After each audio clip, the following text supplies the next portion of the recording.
Nos hemos dado cuenta que hay unos muros invisibles, no son las tapias del manicomio, pero metafóricamente es un muro bastante más sutil y por tanto mucho más difícil de romper, ¿no?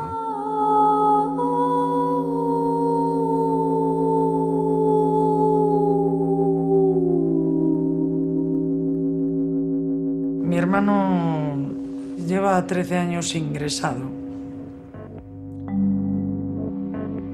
En mi familia hubo un joven, hay un joven que tiene una enfermedad mental. Pero verdaderamente eso me demostró que nadie estamos libres de tener un día esta enfermedad. Y eso me llevó a luchar.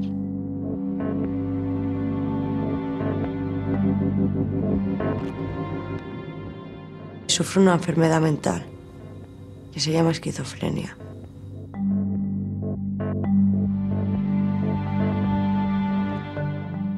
No pensaron que yo tenía problemas. Para mi madre lo más importante era ponerme un plato de comida y que estuviera bien físicamente.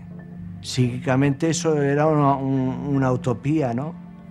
Tengo un hermano que una vez me echó en cara que él había vivido la misma situación familiar que yo y no había caído enfermo.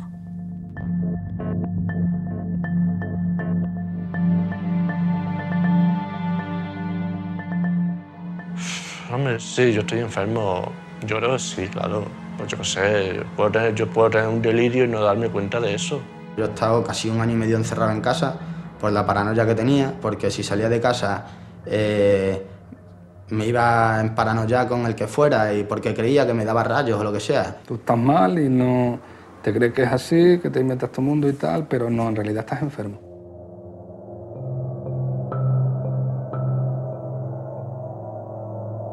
Yo creo que nadie sabe lo que es la esquizofrenia. O sea, si tú en un momento dado te pudiesen inyectar, ¿no?, esa esquizofrenia por un momento, dirías, ah, esto sí es la esquizofrenia, ¿no? Es una enfermedad que es muy lenta, muy lenta. Entonces, tienes que ponerle ganas a la vida y vivir. A ver, es que en momentos puede ser como un agujero con un mogollón de eco oscuro, ¿no?, que van apareciendo como flashes, ¿no? O, no sé, como una cueva, ¿no? Como que te oyes tú o incluso esas mismas voces te vienen en el eco, pues proyectadas de otra, como una conversación o con olores.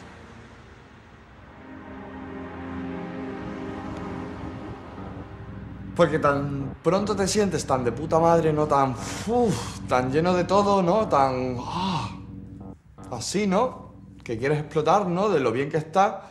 Y los que mejor conocen nuestra enfermedad somos nosotros mismos.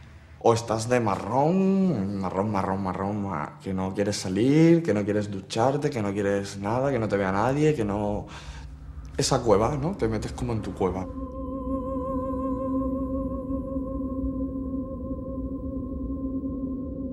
Es una sensación de que no hay nada que te motive, que no hay nada que te guste. Que te da miedo el agua, o que te da miedo la gente, la calle, el sol, todo. Vives en un mundo que en realidad no es tu mundo. Es un mundo imaginario, como quien dice. Pero en realidad no dejan de ser sentimientos, ¿no? Igual es como un sexto sentido, ¿no? O otra percepción diferente, ¿no? Como, yo qué sé, como una magia, ¿no? O, no sé, te toca y te da el...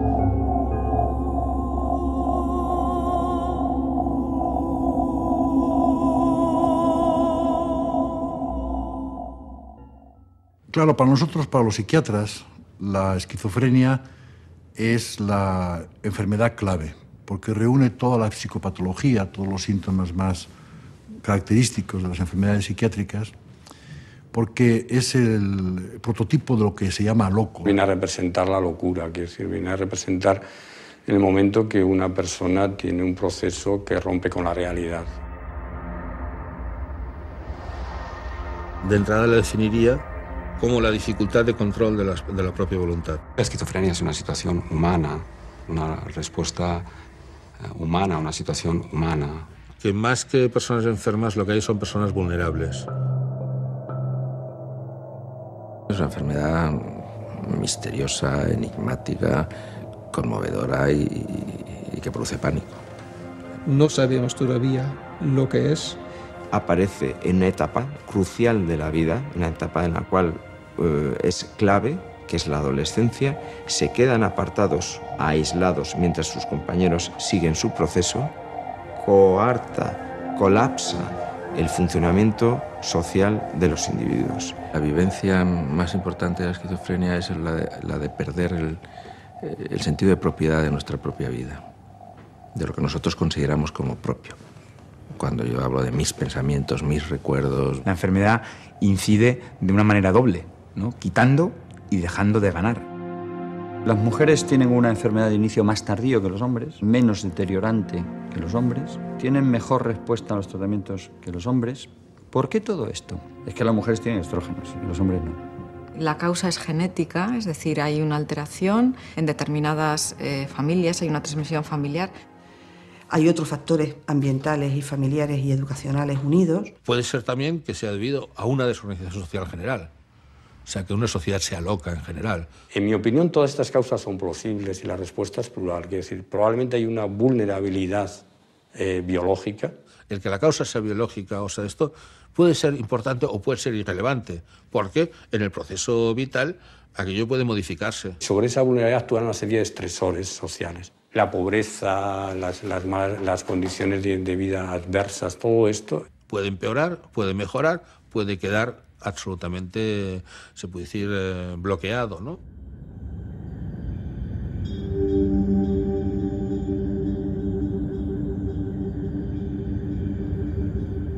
El miedo que tienen las personas que tienen la enfermedad es muy grande. Me asusta a veces las relaciones que tengo con las personas, ¿no? Tantas cosas, me dan miedo tantas cosas que no sé qué decirte. Hay muchas personas que piensan que en el fondo y en el origen de la esquizofrenia hay unas vivencias de angustia brutales y se llama angustia psicótica. Tienen miedo porque no entienden lo que están viendo, no lo entienden, pero además tienen miedo de descontrolarse, precisamente porque viven situaciones que no controlan. Y yo me sentía mal y empecé como a tener miedo a eso, a tener miedo a ese como conflicto. Que es lo que te aíslas mucho tú también de lo que es en tu entorno. Tienen miedo a poder hacer daño, mucho miedo a poder hacer daño. No quería relacionarme con los demás muchachos, me daban miedo. Dejas de trabajar, dejas de contactar con tus amigos. A mí ya cuando me pongo un poco mal ya enseguida me da mucho miedo, ¿no? Me da mucho miedo la vida. La angustia es el radical básico de la naturaleza humana y es lo que nos enfrenta con nosotros mismos y con la realidad. Y la angustia se manifiesta de dos maneras. Una es como miedo a la muerte y otra es como miedo a la locura. Y esos son los dos miedos más radicales que nosotros tenemos. Buena parte del miedo a la locura es un miedo a nuestra propia locura. Quiere decir, ¿a dónde está nuestro límite? ¿En qué momento nosotros podemos saltar esa frontera a veces tan frágil que nos coloca en el lado de la sinrazón, ¿no? El problema de la esquizofrenia es el miedo a uno mismo. Todo el mundo en algún momento ha vivido la impresión de perder la razón. Eso es una experiencia prácticamente universal. El miedo a la locura no es el miedo a la locura del otro, que si es del otro, que no es la... ¿Qué te va a hacer la del otro? No, amiga, es la tuya. Es la tuya. Son tus emociones. El enfermo mental nos toca. O sea, si nos toca en nuestros propios problemas. Al fin y al cabo, lo que sucede a esa persona, que son cosas que tienen que ver con lo que le sucede a uno. Quiere decir que al fin y al cabo todos tenemos dentro más o menos casi todas las cosas que se van a reflejar en distinto nivel.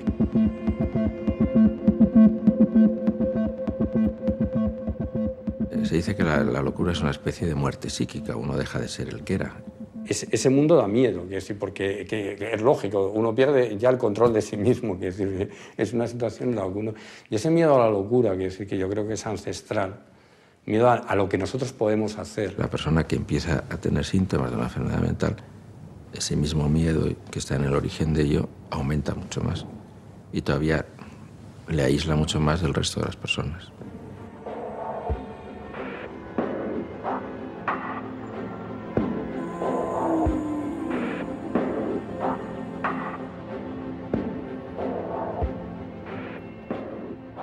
Tú no puedes ir tampoco presentándote, oye, yo soy Efrén y tengo esquizofrenia. ¿Cómo es posible que el mundo se haya organizado civilizadamente con unos niveles de exclusión tan grandes y tan justificados, socialmente, políticamente, institucionalmente, científicamente, con un grupo de personas tan desgraciadas?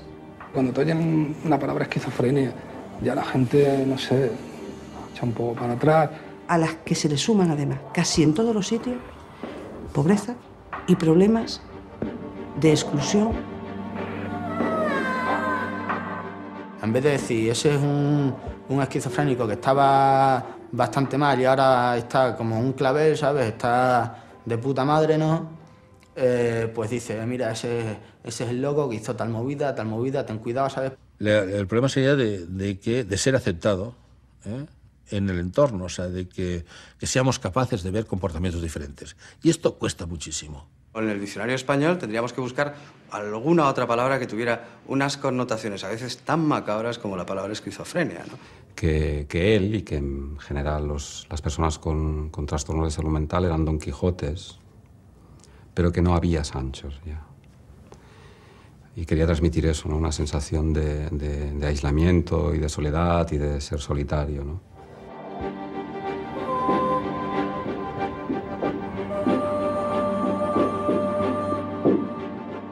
Es muy triste, ¿no? Que tú tengas un problema y que lo estés pasando muy mal y que gente que has tenido a tu alrededor, seres queridos como tus hermanos y tus padres, te rechacen. Eso es muy duro.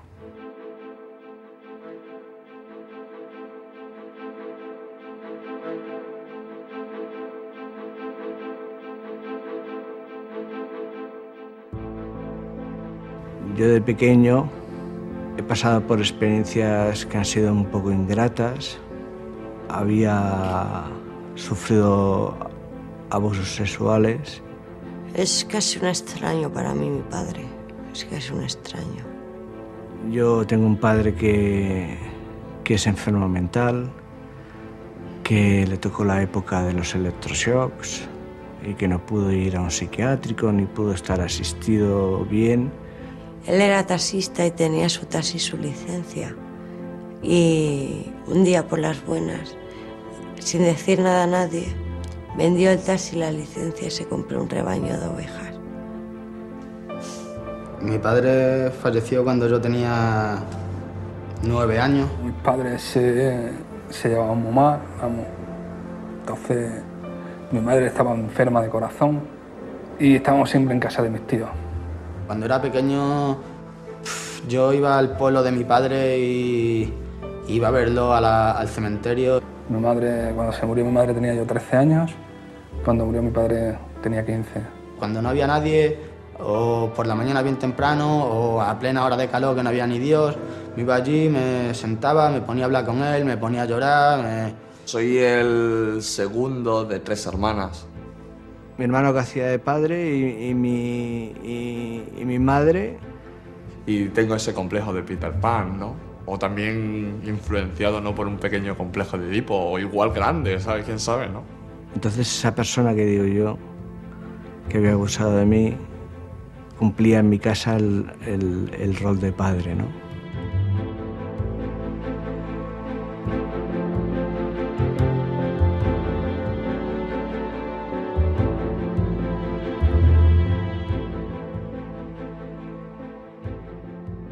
Mi madre no quería reconocer mi fracaso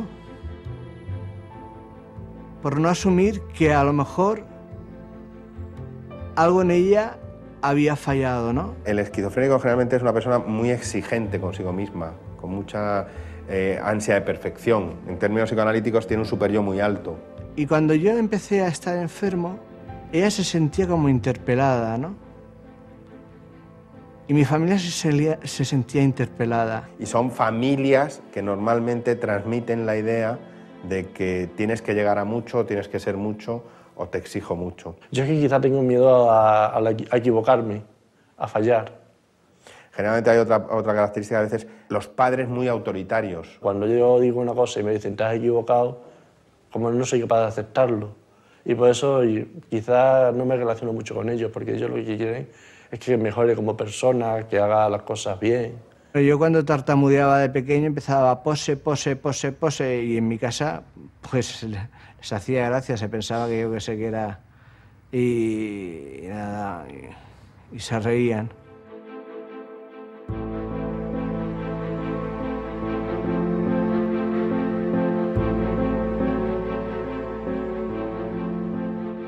Que soy muy distante, soy como muy desconfiado, me da miedo abrirme a mi familia. En las familias esquizofrenógenas o del esquizofrénico siempre hay como dos niveles de comunicación, ¿no? Que no coinciden. Hay lo que se llama el doble vínculo o el doble mensaje. Ni mi padre ni mi madre nunca se han sentado al lado mío y me han dicho, venga Javier, ¿qué te pasa? ¿Qué es lo que te preocupa? Nunca lo han hecho. Los factores familiares son lo no hablado, lo no dicho y sin embargo sentido y percibido. Y ellos no se acercaban a mí, que eso también era un problema que formaba parte de ellos, ¿no? Muchos latentes, muchas bolsas de comunicación que no se tocan y sin embargo están todo el rato presentes.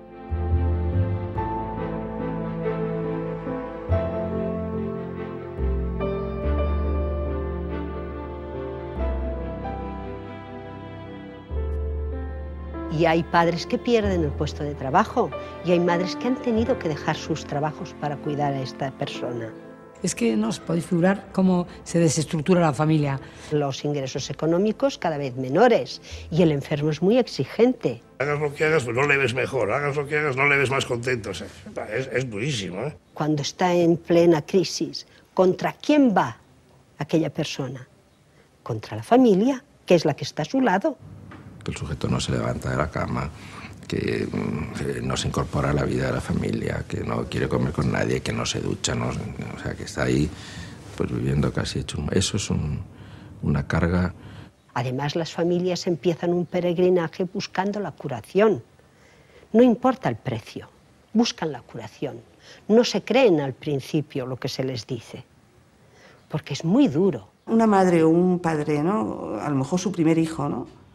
Pues ese hijo que es tanta ilusión que tú tienes, que tal, ¿no? Y que de pronto con 15, con 16, con 17 años, con 18 te plantean que tiene una esquizofrenia, ¿no? Y tú dices, bueno, pero mi niño, ¿no? Y empieza a haber ahí también mecanismos de protección, de no querer ver. Hay dos errores que se cometen. O bien superprotegen al hijo o lo rechazan. No hay una postura media.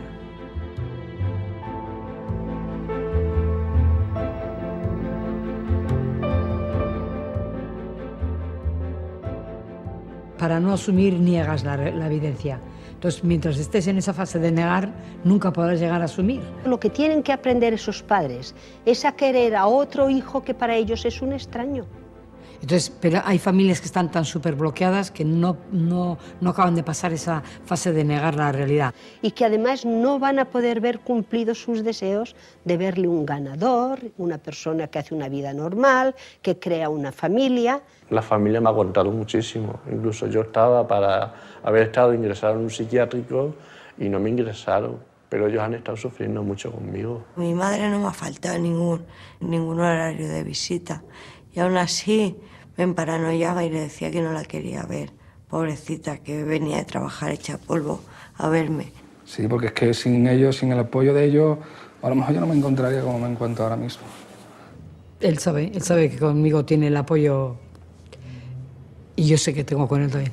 Yo a mi madre la idolatro y me encanta, ¿no? Y mi padre pues igual. Y es yo suelo decir, mi leitmotiv para seguir luchando en estas asociaciones y reivindicando y pidiendo y cosas para ellos porque merecen la pena. Son personas que merecen la pena.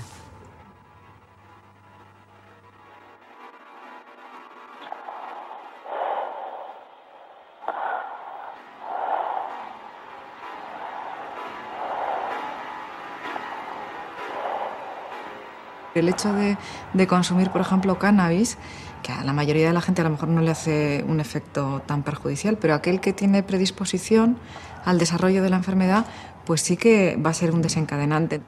Según fuimos creciendo ya empezamos a probar los porros, estuvimos varios años solo fumando porros sin consumir nada más. Bueno, pues las drogas a veces son un factor que ayuda, que coayuda a que aparezcan delirios. Cuando tenía 22 años o así, pues me pasé muchísimo, conocía gente mayor, de ambiente y tal, Y luego, pues nada, la tontería de irte a una fiesta por ahí con mucha gente, el cachondeo y eso, que a lo mejor te vas a tirar 24 horas o 30 horas sin dormir. Salía el miércoles, jueves y aparecía el lunes, martes. Pues ya pillas 1 gramo de speed o pastillas o lo que sea. Hasta la mañana, y la mañana a la tarde a la noche y así. Y bueno, pues mucho de fase. Cocaína, pastillas, sí, bastante.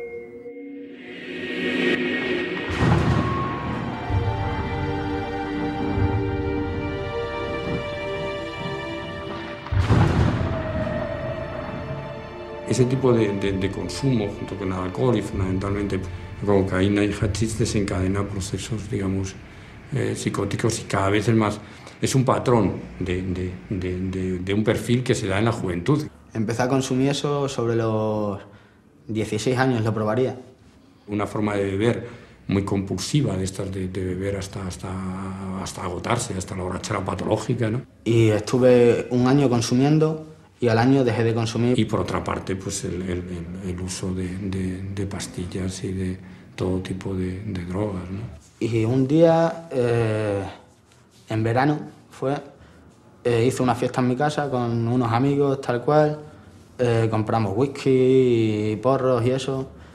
Y me acosté tan normal y por la mañana ya me levanté con paranoias en la cabeza, veía rayos de energía, que me perseguían, cosas raras. Cuando me noté eso, dejé de fumar porros también y dejé una temporada de alcohol y las paranoias seguían y seguían a más y seguían a más. Yo me lo callaba, no se lo decía a mi madre.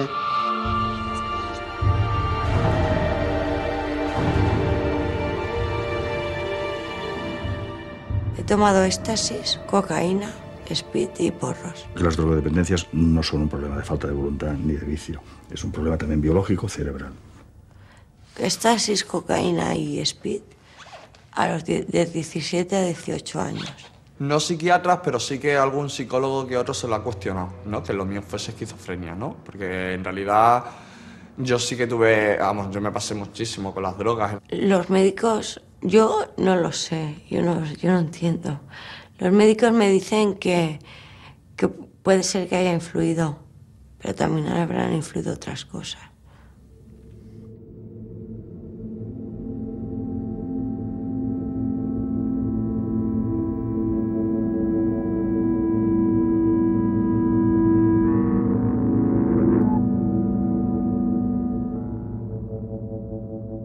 Cuando estalla una enfermedad mental, ya de por sí siempre suele haber una regresión a un estado más primitivo de esto de ti mismo, ¿no? Tenía problemas en los trabajos, tenía problemas en casa. Y en el trabajo más importante de mi vida decidieron echarme ya porque, claro, estaba en un estado yo que no era muy normal. Sabía que algo me pasaba dentro de mí. Y un día que le dije a mi jefe que no respondía de mis actos. Te sientas a sentir mal porque, no sé, ves algo enseguida que tú sabes ya lo que pasa. Yo ya notaba algo que de mi cabeza, de mi cerebro, que no funcionaba bien. Me sentía nervioso. No sabía el qué, pero notaba que no funcionaba. Algo en mí no funcionaba. Y decidí encerrarme en casa. Porque empiezas a pensar mucho. Entonces, claro, y a raíz de pensar, venga y venga, me das muchas vueltas a las cosas. Prácticamente 1 año sola, encerrada en casa, sin comunicarte con nadie. Solo con mi madre. Y le mentía cuando me llamaba. Porque, claro, yo teóricamente le decía que estaba trabajando. Yo le decía, no, mamá, ahora no puedo hablar contigo, que me voy a trabajar. Y era mentira. Mentira, yo estaba encerrada en casa todo el santo día, sin hacer nada.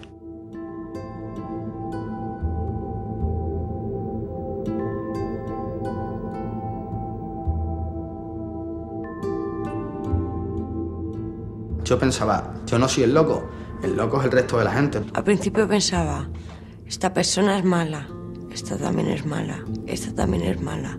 Pero llega un momento que piensas, la mala tengo que ser yo. Entonces yo me sentía como cuando era pequeño, ¿no? Cuando tuve el primer choque. Entonces yo tenía sentimiento de culpa y de pecado, ¿no? Tenías una angustia dentro, de rabia, angustia, una mezcla de sentimientos ahí, que dices, esto no puede ser, esto tiene que acabar. Yo incluso he pensado en pegarme un cuchillazo en el pescuezo y quedarme en el sitio ya, porque yo decía, me cago en 10, esta paranoia no se me va a quitar en la vida, ¿sabes?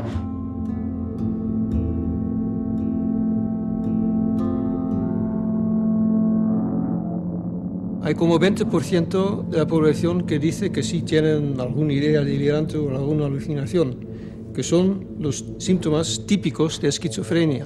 El esquizofrénico va a tener probablemente un pensamiento y una estructura de pensar psicótica, pero él va a vivir en registros que se acercan a los nuestros durante mucho tiempo, es decir, va a tener episodios, brotes que se llaman, o episodios en que en algún momento que hay que controlar. Lo que pasa es que nosotros generalmente entramos muy tarde. Entramos cuando los procesos ya se han hecho de tal manera que como el ciudadano que sufre una psicosis, él no tiene conciencia de enfermedad. Es decir, él no va a ir voluntariamente al médico, él no se siente enfermo. A mí se me notaban las crisis por la desvariación del sueño. Noches enteras sin dormir nada. Se me desvariaba el sueño y me iba desvariando ya el resto de sentidos, ¿no?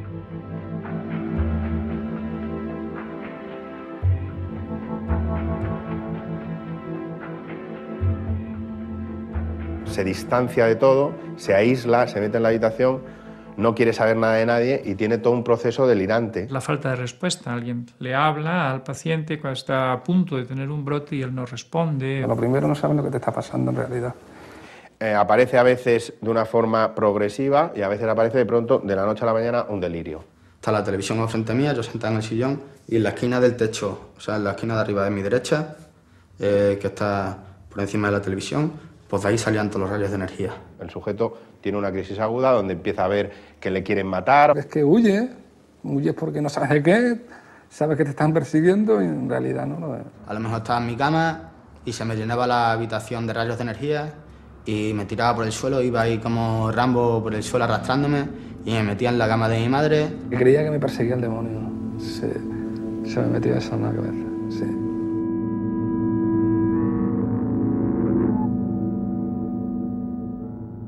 Yo creía que me perseguían maricones por la calle, que me perseguían y que me mandaban rayos de energía. Yo pensaba que me hablaban por la tele. Me estaban como secuestrando mi mente, ¿sabes?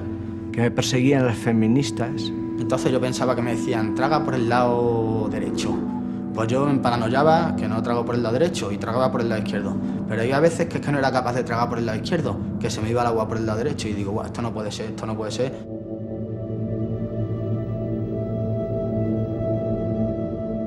Algunos delirios son agradables. Me creí que era Dios, que iba a salvar el mundo. Creía que todo lo podía. Todo. Agachaba la cabeza para evitar ver la gente cómo se reía, porque a mí eso me excitaba. La gente me llamaba, me hacían así, o me silbaban. Yo levantaba la cabeza y les veía cómo me sonreían, o me tiraban besos. Todo para provocarme.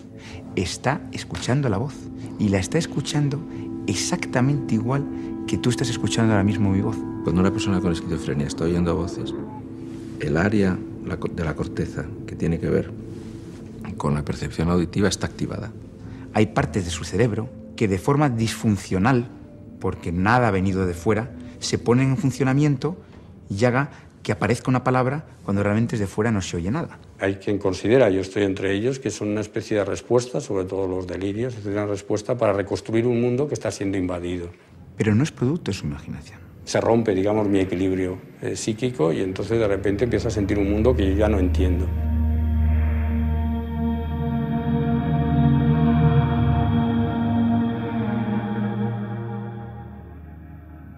Esa situación de extrañeza que vive la persona hace que realmente intente recomponer su manera de entender el mundo a través del delirio.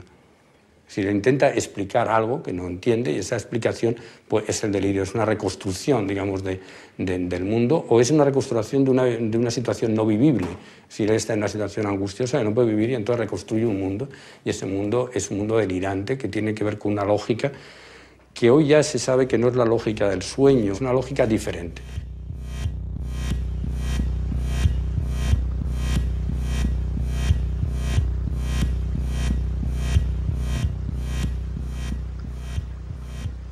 Patients with schizophrenia have some abnormalities in their brain structure that are caused by genes that affect the brain development.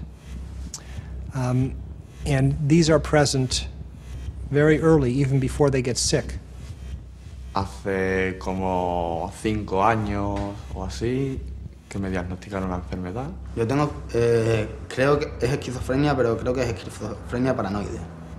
But at the same time, once the illness starts, there is the potential for patients to lose some gray matter of the brain, for their brain to actually get smaller.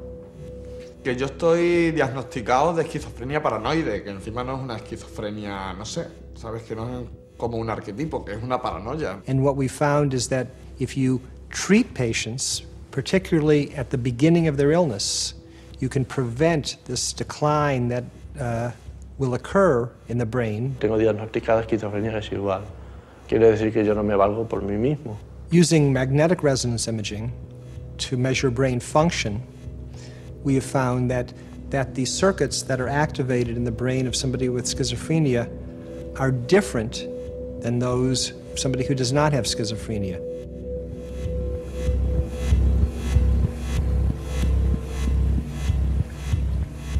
So this suggests that because of the early developmental abnormalities in the brain of somebody with schizophrenia, they have developed alternative pathways or alternative circuits to do normal mental functions. Now, this can be used to identify people who are at risk for schizophrenia before they actually become ill. So it can be used as a diagnostic test to identify people at risk. Un trastorno neurótico pasé a un trastorno esquizoparanoide. Tengo diagnosticado psicosis esquizofrénica indiferencial, esquizofrenia paranoide y trastorno límite de la personalidad.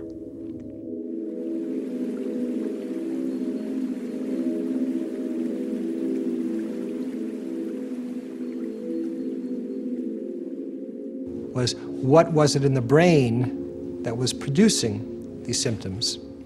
There are specific neural circuits, specific neurons that communicate with other neurons by chemicals called neurotransmitters. And people with schizophrenia have a disturbance in the regulation of those neurochemical messengers, those neurotransmitters, such that they become overactive. And the two specific neurotransmitters that are involved in this process in schizophrenia are dopamine and glutamate.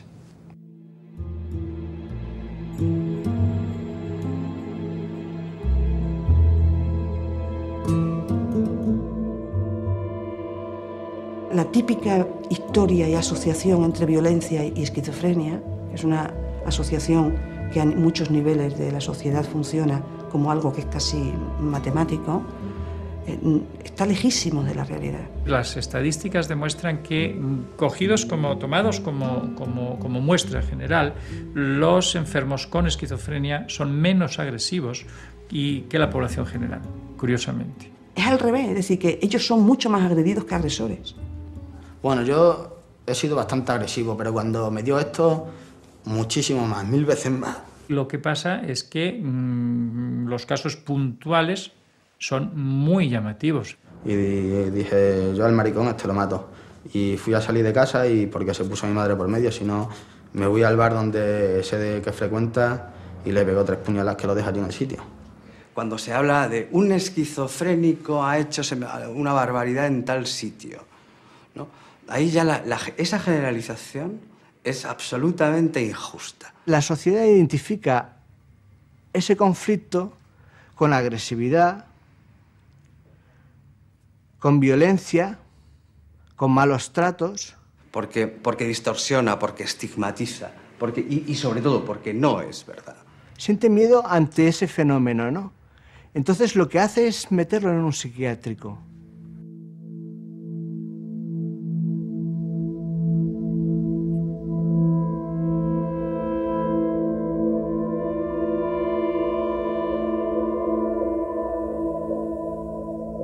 Dicen, o vienes con nosotros o te vas en la ambulancia. En mi ingreso en el hospital, pues fue de este modo, ¿no? Pues fue casi obligado por la policía, ¿no? Y bueno, pues estuve allí. El primer ingreso es para una persona que lo sufre, es una situación que normalmente se define como traumática. Pues entonces ya, claro, ya tuvo que firmar el juez. Entonces, a través de la orden judicial me llevaron al psiquiátrico de Badajoz. Los familiares apartados. No existen hospitales psiquiátricos, solo algunos, unidades de agudos, en que un familiar se pueda quedar a dormir.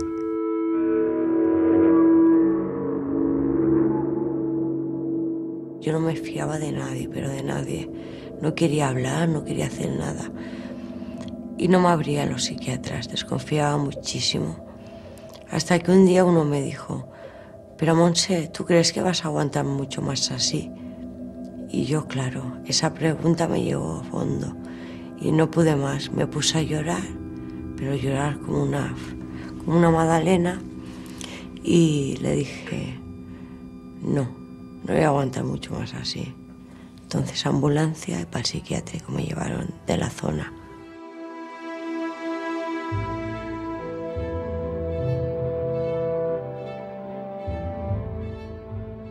Tú imagínate que te encierran con 200 personas, cada una con su problemática, y venga, bajo la mano de Dios, 7 días de la semana con sus 24 horas, y tú verás lo que haces, búscate la vida. Y solo te ven para ponerte normas. Todo el día drogado, sin poder hablar, sin poder ver la tele, sin poder escuchar música. Todo el día drogado así, como un zombie. Tú pides, por favor, que me visite un médico. No te visita. Por favor, otra vez, que te visite un médico. No te visita. Acabas perdiendo los papeles. Acabas perdiendo el juicio.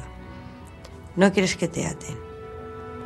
Al cabo de 3 horas, cuando el médico puede, te viene a visitar, ¿vale? Te viene a visitar.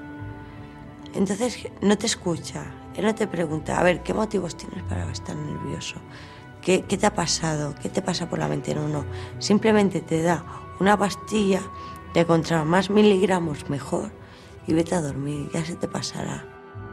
Síndrome de la hospitalización es en el momento en que cuando llega un tiempo que está continuamente hospitalizado, sin salir de allí, ciertas conductas ya no se llega a saber bien hasta qué punto es por la situación en sí o pertenecen a la enfermedad, ¿no? Ya todo se une mucho.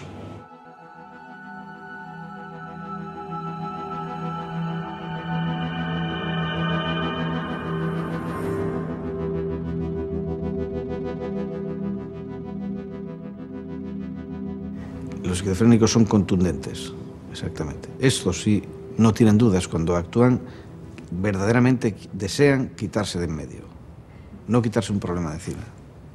Los que más se suicidan, más que los depresivos.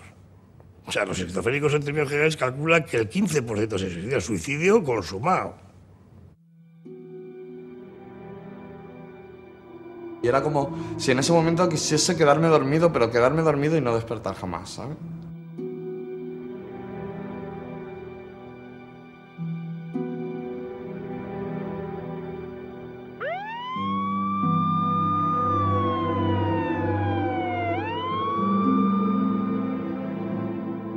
No, es que llegó el momento en que yo no entendía nada. Por la baja autoestima, ¿no? En ese sentido estaba muy bajo de autoestima, bajísimo. Bajísimo, pero bajísimo. Yo estaba insatisfecho con mi vida y quería acabar de que he perdido el tiempo en mi vida, que no he hecho nada en claro, que no sé qué, que no valgo para nada, pues todo lo que... No sé, cuando estás en un momento de bajón, pero yo hiper bajón. Después de tanto tiempo luchando,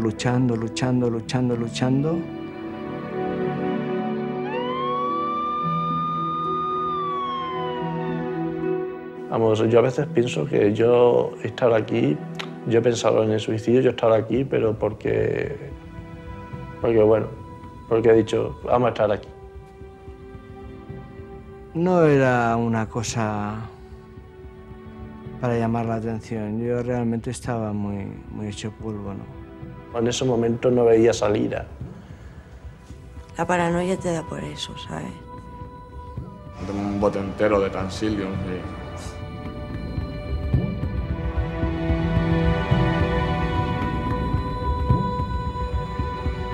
De hecho, los Transilium formaba parte de mi medicación, que fue muy gracioso porque me tomé un bote de Transilium y lo siguiente que me recetaron fue más Transilium. Y me hizo un poco de gracia y dije, desde luego es que no. Yo creo que cuando me llegue, por eso te digo que algo tiene que haber ahí, ¿no? No lo quieras llamar Dios, no lo quieras llamar nada, pero algo yo creo que tiene que haber ahí porque... Mi madre no solo me ha parido una vez, porque ese día ella presentía algo.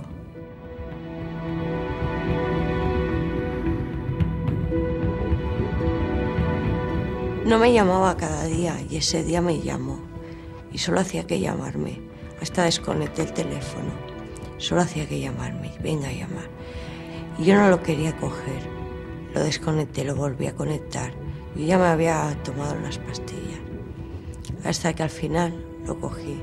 Me ahogaba y todo de lo que lloraba. Y me dijo, pero Monse, ¿qué te pasa, hija mía, tanto llorar? Y yo, nada, mamá, nada. Pero dime qué te pasa, qué te pasa. Hasta que al final, tanto insistir, se lo acabé diciendo.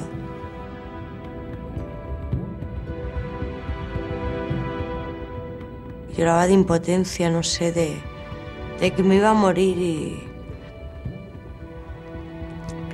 y no sé, me iba a morir y que lo triste que había sido mi vida y cómo iba a acabar todo y la incomprensión de todo.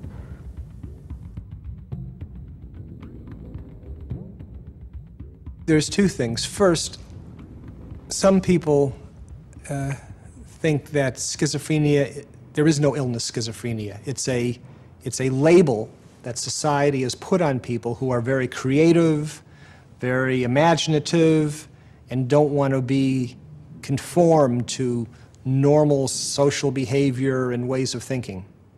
This is a romanticized and idealized way of thinking about schizophrenia.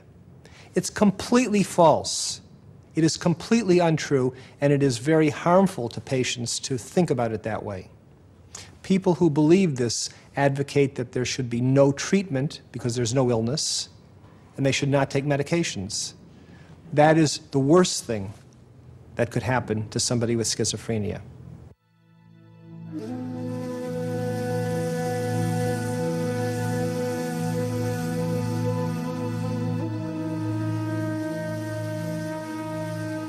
¿Los artistas tienen más enfermedades mentales que los no artistas? Sí. ¿Por qué? Porque lo llevan en los genes. Los artistas tienen una estructura genética heredada que hace que si uno mira para atrás, encontrarás que en la historia familiar de esa persona hay más artistas y más enfermos mentales. Y de alguna manera ese ramalazo artístico se relaciona con otra estructura genética que les hace ser especialmente sensibles, especialmente vulnerables, especialmente afectivos, especialmente nerviosos, especialmente emotivos. Por eso las vidas de los artistas son en general vidas complejas, azarosas, dificultosas. Algunos porque tienen ese trastorno psicológico de fondo o si no lo buscan, por ejemplo, a través de la vida azarosa misma o si no del uso de sustancias.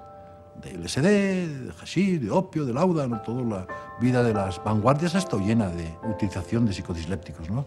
Y eso les produce una descoordinación, una sensación de incertidumbre y angustia que crea y favorece la creatividad. Es verdad que eso es... Y el crear les apacigua. Luego está el compromiso, porque claro, el artista se compromete con el mundo. manda un mensaje que pretende modificar el mundo, pero el mundo es una pared. Y el fracaso está al cabo de la calle. Y el arte implica tal implicación emocional, tal inversión de energía, tal cansancio emocional que les agota. Y acaban deprimidos y el suicidio, o la enfermedad mental grave, o la psicosis, o la locura, o el aislamiento, o la ruptura. Sin embargo, una cierta disconformidad con el ambiente, un cierto oposicionismo que probablemente deriva de una cierta inquietud interna de desasosiego y de no conformismo, es fuente de creatividad.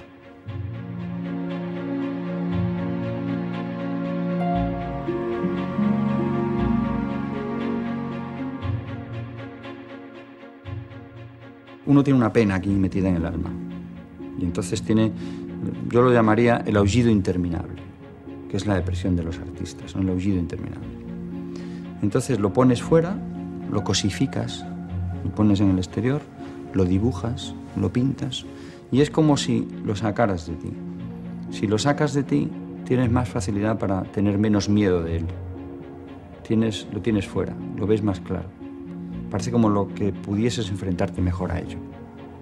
Bueno, escribimos un poema o hacemos una música. Y si encima te sale bonito, tienes un mensaje retroactivo que alimenta tu bienestar, ¿no? Y bueno, esa función terapéutica del arte existe.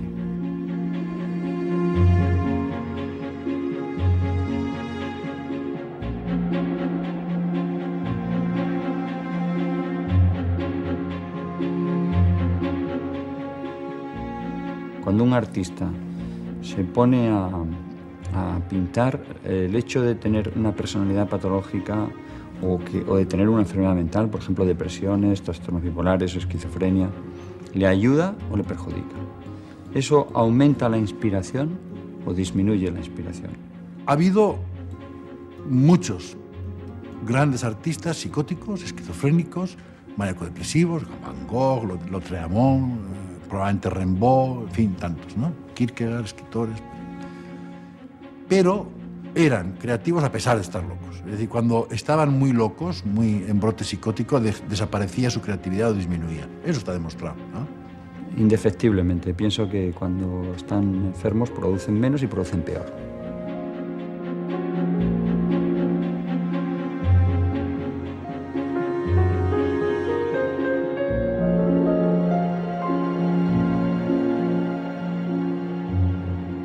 Algunos trastornos cerebrales, lesiones, infartos cerebrales y tal, desencadenan creatividad. Bueno, pues hay algunos enfermos que cuando sufren la psicosis es como si se despertara en su cerebro una necesidad expresiva, una necesidad simbólica. Por ejemplo, de Koenig, el famoso pintor, dejó de crear totalmente y de repente tuvo una demencia y empezó a pintar extraordinariamente y produjo en los últimos años de su vida una enorme cantidad de obras muy importantes.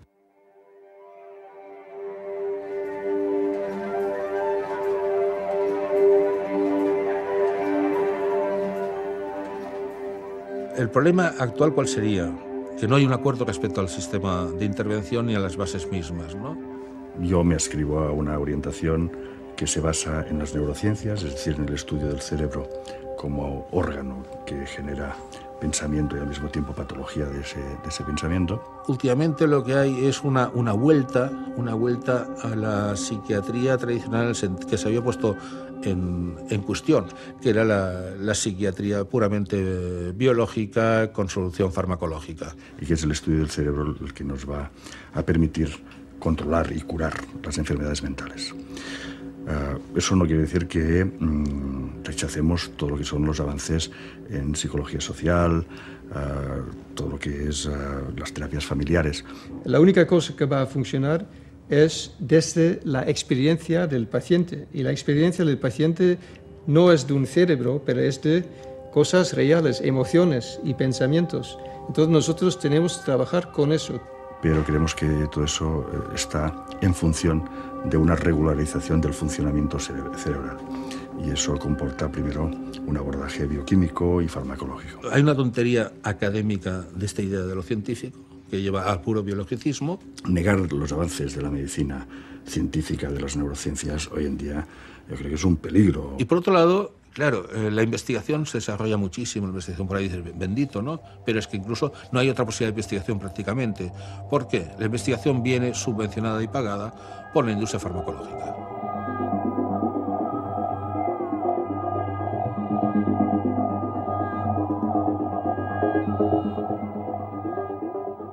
El nivel de un conocimiento científico determinado, en este caso un nuevo avance, que es una farmacología, llega a todas partes en 6 meses. Pero es que si no existieran los psicofármacos, sería un absoluto desastre. La psiquiatría volvería a las catacumbas. Una iniciativa psicosocial puede no llegar nunca. Algo que se ha probado que funciona en algún lugar no se disemina. La farmacología ofrece de forma rápida es anulación de los síntomas, que es lo que molesta al entorno. Con las medicaciones actuales, con los abordajes psicoterapéuticos actuales, se puede lograr una mejoría espectacular que casi sea la normalidad. Porque se puede tratar los síntomas sin tratar la enfermedad. O sea, podemos hacer caminar a un cojo. Y el que diga que no, es que, de verdad, solo ve cuadros neuróticos, lo que antes se llamaba neurosis, no ha visto nunca psicóticos. Yo no estoy en contra de los fármacos, lo que pasa es que estoy en contra de cómo se utilizan. Lo que hay que hacer con un paciente psicótico es primero una aproximación psicofarmacológica. Cada día que pierdes no lo vas a recuperar. O sea, ¿no? El delirio no se puede dejar extender, ¿no? Pero depende del uso de la medicación, puede paralizarlo todo.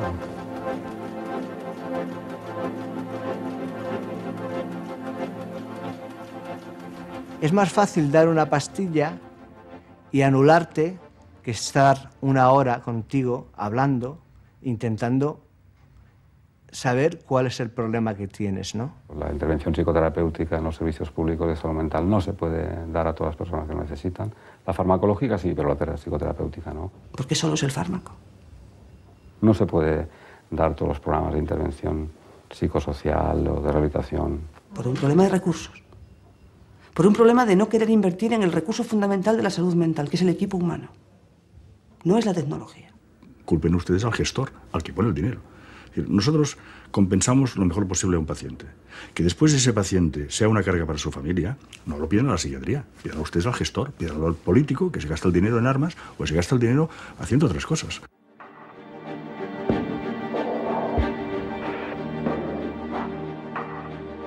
Tomo 2 pastillas antidepresivas. Todos los días me tomo los 200 miligramos de Leponés. Tomo antidepresivo. Procuro no beber nada de alcohol. Tomo 3 pastillas de 0,50. Risperdal 3 miligramos, que es un antipsicótico. Ansiolíticos. Por la mañana me tomo una pastilla de Seropran. Ansiolítico. Cuando me la tomo, la verdad. Una pastilla de Leponés al dormir. Tomo antipsicótico. Tengo otra medicación que es un antidepresivo, Seosar. Y tranquilizante.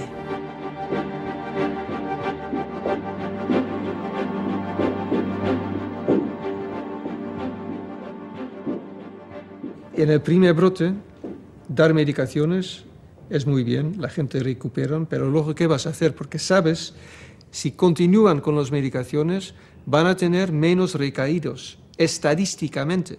Pero otra vez, sabemos que hay gente que no necesitan tomar medicaciones 5 o 10 o 15 años. Pero los grandes avances han venido en los últimos años, los últimos 10 años, con la aparición de los antipsicóticos atípicos, que, sin entrar en la discusión de si son más o menos efectivos a nivel de control de la sintomatología psicótica, lo que sí son es mucho mejor tolerados. Con lo cual el paciente ya acepta mucho mejor la medicación porque no le producen aún efectos indeseables, pero no tantos como le producían la medicación clásica.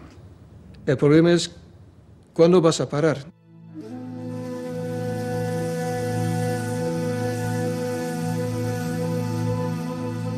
Vas a seguir 20 años o 30 años porque tienen efectos secundarios bastante importantes. Lo que no se puede hacer es prescribir un medicamento y decirle a un señor que venga en 3 meses, que es lo que sucede muchas veces. Encima, algunos están con medicamentos retardados, o sea, inyecciones que duran el efecto 3 semanas o 4 semanas.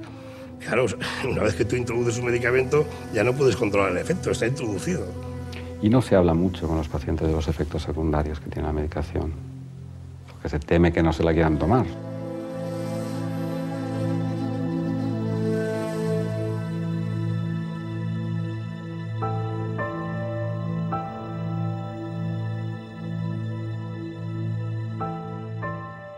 Se ponen feos, engordan, se deterioran. La medicación les influye. Si yo no tengo mucho deseo, me cuesta eyacular. Bueno, me cuesta no eyaculo. La menstruación se me va y se me viene, me viene cuando quiere. Y tienes efectos extrapiramidales, que mueves mucho las manos, los pies. Y me sale leche de las tetas. Y yo, por ejemplo, cuando tengo muchas ganas de llorar, no puedo, ¿no? Porque me lo impide el antidepresivo, ¿no? Mucha sequedad. Y claro, lo mismo está sedado, entonces no te das cuenta de nada. En teoría, la medicación lo que hace es que los fluidos químicos del cerebro están desordenados. Y la medicación lo que hace es estabilizar esos fluidos químicos. Pero lo que no te dicen los psiquiatras es que por medio de las emociones y de la afectividad, esos fluidos químicos que dicen que están desordenados se pueden ordenar.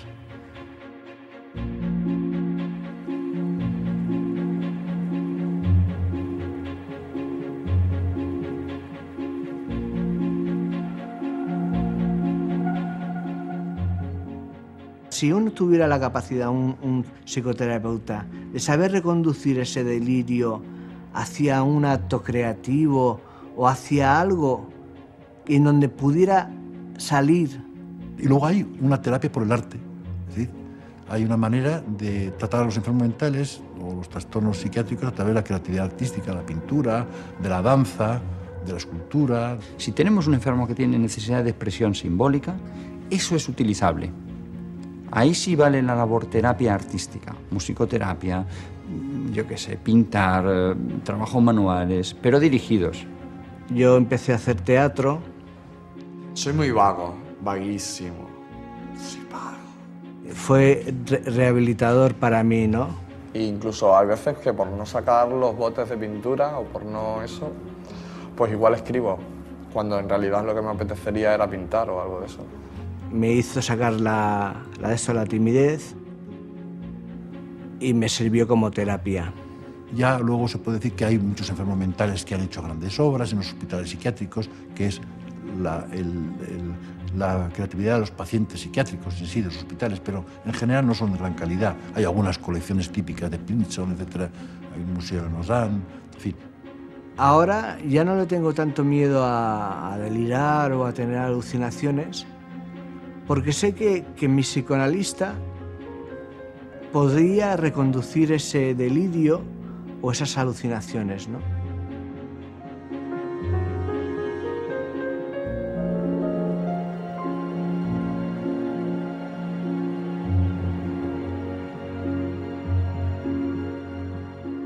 Pues no tengo terapia ninguna. Me visita una psiquiatra 20 minutos cada 3 meses.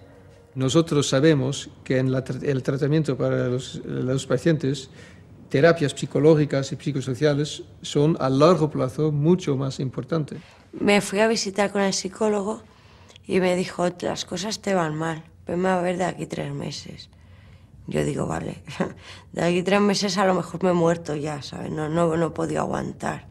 De aquí 3 meses, ¿qué quieres? La burocracia en los servicios de salud mental es terrible. Es que con 20 minutos cada 3 meses, ya te digo, me da tiempo a decir cómo te va la medicación, bien, mal y 4 cosas más y ya está. Entre que le llaman por teléfono y 4 tonterías más, ya han pasado los 20 minutos. En América está muy de moda la psicología transpersonal, ¿no? La que le da una importancia muy importante también al espíritu, ¿no? Y es como queriendo decir, no todo es materia, ¿no? No todo puede ser así.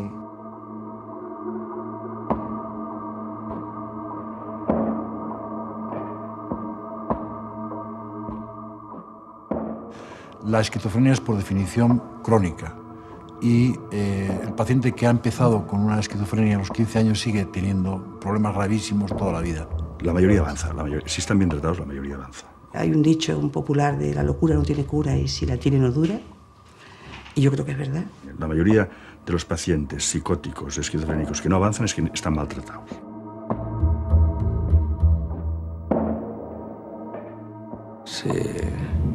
se cura.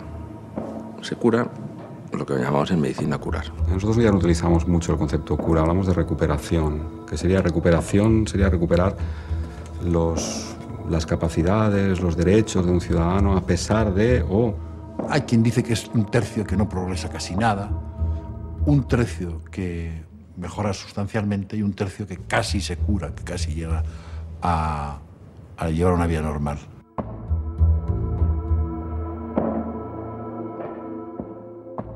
Está bien no desesperarse y es verdad que hemos avanzado mucho y se necesita pensarlo y verlo y además es así, ¿no? El tratamiento de la esquizofrenia es tener esperanza. No es una quimera, no estamos, pero también es que queda muchísimo. Nunca puedes perder la esperanza, pero tampoco te puedes hacer grandes esperanzas. Y todas estas cosas que voy diciendo yo las he aprendido con gente de iguales, en grupos de autoayuda.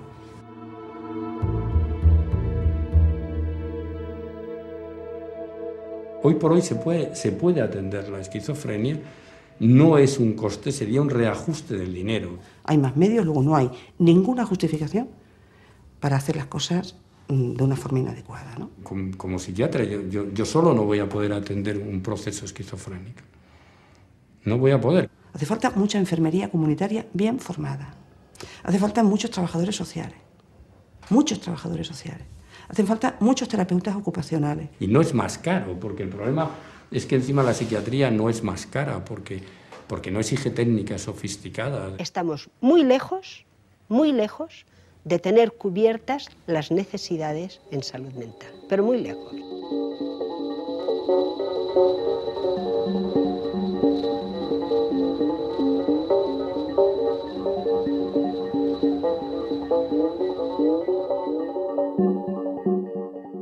La Organización Mundial de la Salud plantea que va a haber un aumento de la esquizofrenia precisamente en los próximos años por el incremento de factores adversos. No es que cada vez haya más, cada vez se diagnostica más. La OMS está advirtiendo que este va a ser uno de los problemas más graves de la salud en el siglo XXI. Se ha visto que es más frecuente últimamente la esquizofrenia, por ejemplo, en las urbes que en la población rural.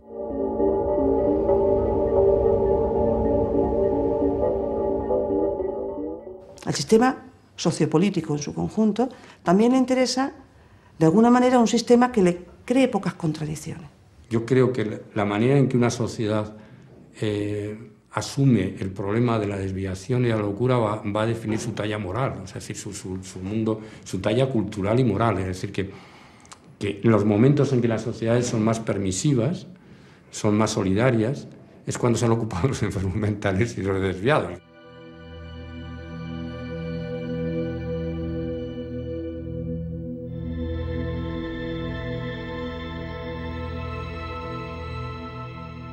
Nos aporta aprender de la relación que tiene el ser humano con el sufrimiento.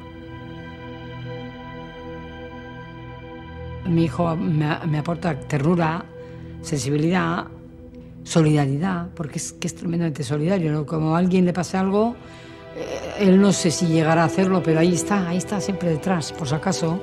Es decir, son personas que su mundo de inquietudes se mueve en este aspecto del sentido de la vida y de esto. Y entonces pues le aportan a uno reflexiones en este contexto. O sea, es una enfermedad que es enormemente humana. Te aporta también esa ternura que la da cuando está bien y que te produce cuando le ves que está mal y te da muchísimo dolor ver que no le puedes ayudar, porque entre otras cosas mi hijo cuando está mal yo soy la que estoy metida en sus... no soy yo. Eso duele mucho. Nos aporta la valentía y la generosidad. Son grandes luchadores. Se enfrentan con su enfermedad con las armas que la propia enfermedad les deja. Y eso también es bastante emotivo, y ver cómo se sobreponen a dificultades a veces enormes. De enfrentarse a la enfermedad y ser capaces de decir algo a los demás que les ayuda, ¿no? Lo que es fascinante es la oportunidad de comunicarse dos mundos y decir, y abrazar donde no había abrazo ni contacto. Eso es lo fascinante. Es que yo no me siento querida por nadie. No soy el mismo que era antes, cuando estaba bien, pero cada vez estoy más cerca de volver a la normalidad. Yo no me veo. Yo si te digo la verdad, no me veo. No me gusta verme, porque no me gusta lo que veo. Me doy miedo verme a mí misma.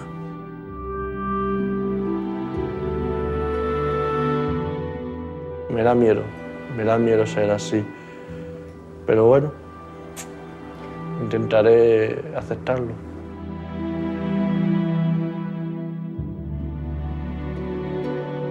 Porque sé que tengo una familia y tengo que luchar por ellos. Tengo que luchar por ellos porque es que es lo mejor que tengo. Y eso es lo que a mí me duele, que he empezado muchas cosas, que sé de muchas cosas, pero en realidad no he terminado nada, ¿no? Me da mucho miedo el futuro. Me da muchísimo miedo. ¿Y si yo no hubiese existido?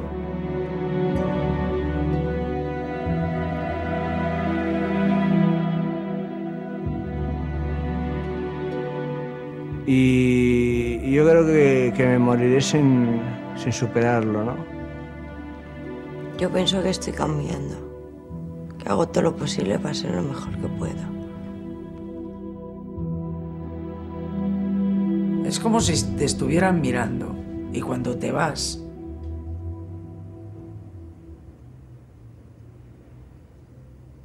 te acercan a tu realidad y te recuerdan a ti, te recuerdan tus miedos y te recuerdan cuando te vas.